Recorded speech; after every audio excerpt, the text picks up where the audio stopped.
राज्य सरकारकडून गरिबांना मदत केली जाते म्हणून सतत बोलले जाते, मात्र ग्राउंड लेवलला गोष्टी वेगळ्याच आल्याचे दिसून येतात।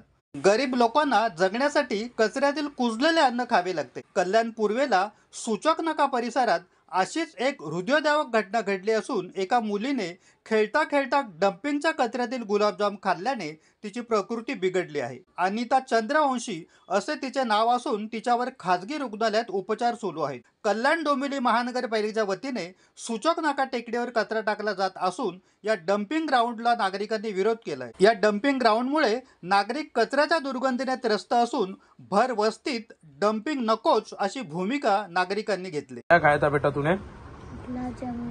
किधर खाया था? कचरे में से। कचरे में से उठा के तूने खाया था? हाँ।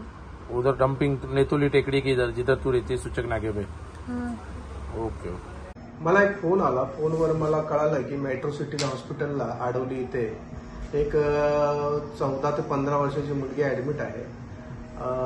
कळाल्यानंतर मी तिथे हॉस्पिटलमध्ये पोहोचल्यानंतर तिला विचारणा केली काय झालं, कारण तिने सांगितलं की सूचक नाका येते डम्पिंग ग्राउंड मध्यंतरी मी तिथे डम्पिंग ग्राउंडचं एक आंदोलन छेडलेलं होतं। त्यांना एक वॉर्निंग दिलेली होती की तात्काळ ते डम्पिंग ग्राउंड बंद करण्यात यावं।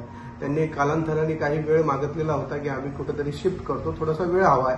आपण नंतर कळाल्यानंतर त्या मुलीने त्या कचऱ्याच्या या गाडीतून काही सडलेले गुलाबजामुन खाली पडलेले होते, त्याच्यातून एक गुलाबजामुन तिने खाल्लेला होता।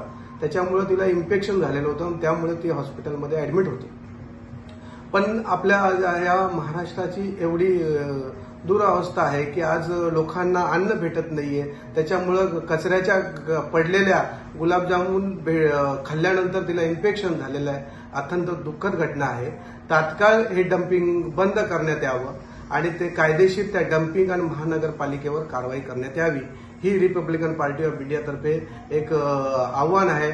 आणि लवकरात लवकर हे डम्पिंग ग्राउंड बंद झालं नाही तर येणाऱ्या काळात येणाऱ्या वेळेत आम्ही त्वरित तिथे डम्पिंग ग्राउंड स्वतः जाऊन बंद करण्यात येईल एवढंच मी बोलतो। आणि हे नाही थांबलं तर एक मोठं आंदोलन छेडण्यात येईल एवढाच इशारा देतो। अल्पावधीतच लोकप्रिय झालेला भारताचा बुलंद आवाज आपला Bharat channel subscribe, share, like आणि कमेंट्स करायला विसरू नका।